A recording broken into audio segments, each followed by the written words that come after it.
ನಾನೇನ್ ಕೇಳ್ತೀನಿ ಅಂತ ನಂಗೆ ಚೆನ್ನಾಗ್ ಗೊತ್ತು. ಆ ಹುಡ್ಗಿ ನೀನ್ ನೋಡ್ದಾಗ ಜ್ಞಾನ ತಪ್ಪದ್ಲ? ಹೌದ್ರಾ? ಜೊತೆಗೆ ಹುಡ್ಗನೂ ಇದ್ದ. ಯಾವ ನನ್ನ ಮನೆ ಇದ್ರೆ ನಮಗೇನೇ ಆಗ್ಬೇಕು? ಆ ಹುಡ್ಗಿ ಏನ್ ಹೇಳಿದ್ ಹೇಳು? ಏನ್ ಸ್ವಾಮಿ ಎಡವಾಟ ಕೇಳ್ತೀರಿ? ಜ್ಞಾನ ತಪ್ಪದ್ರ ಮಾತಾಡಾರ? ಲೇ ಕೋತಿ, ಆ ಹುಡ್ಗಿ ಎದ್ದ ಮೇಲೆ ಏನ್ ಹೇಳಿದ್ಲು? ಏನ್ ಹೇಳಿದ್ಲು? ನಂಗೆ ಈ ಮನೆ ಗೊತ್ತಿಲ್ಲ ಅಂದ್ಲು. ಆಮೇಲೆ ಏನ್ ಹೇಳಿದ್ಲು? ಏನಂದ್ಲು? ಈ ಮನೆ ಬಿಟ್ಟು ಹೋಗ್ಬೇಕು ಅಂದ್ಲು. ಆಮ್ಯಾಕೆ? ಆಮೇಲೆ ಅಯ್ಯೋ ಅದೇನೋ ನಂಗೇನೋ ಗೆಪ್ತಿಲ್ಲ ಬುದ್ಧಿ. ಯಾಕೆಂದ್ರೆ ನನ್ ಬರೀ ಅವಳು ಹೊಟ್ಟೆನೇ ನೋಡ್ತಿದ್ದೆ. ನೀನ್ ಯಾಕೆ ಹೊಟ್ಟೆ ನೋಡ್ತಿದ್ದೆ? ಹೋತ್ರಿ ಹೊಟ್ಟೆ ನೋಡ್ದೆ, ನೀನ್ ಮುಸುಡಿ ನೋಡಾರ ತಗದ್ ಬಿಟ್ಟ ಅಂತಂದ್ರೆ ಇರ್ಲಿ ಮಾರ. ಈ ಮನೇಲಿ ಏನಾದ್ರೂ ಎಡವಟ್ಟು ವಿಷಯ ನೋಡಿದ್ಯಾ?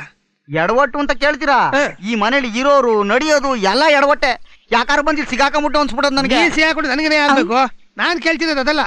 ಅಕಸ್ಮಾತ್ ಈ ಮನೇಲಿ ಏನಾದ್ರೂ ದೆವ್ವ ನೋಡಿದ್ಯಾ? ಏನ್ಸ ದೆವ್ವ? ಈ ಮನೆ ದೆವ್ವ? ಈ ದೊಡ್ಡ ಮನೆ ದೆವ್ವ ಬಂದ? ದೆವ್ವನೂ ಇಲ್ಲ, ಅಂತದ್ದು ಇಲ್ಲ, ಎಲ್ಲ ದೆವ್ವ ದೆವ್ವ ಅಂತ ಹೆದರ್ಕತ್ತಾರ. ದೆವ್ವ ದೆವ್ವ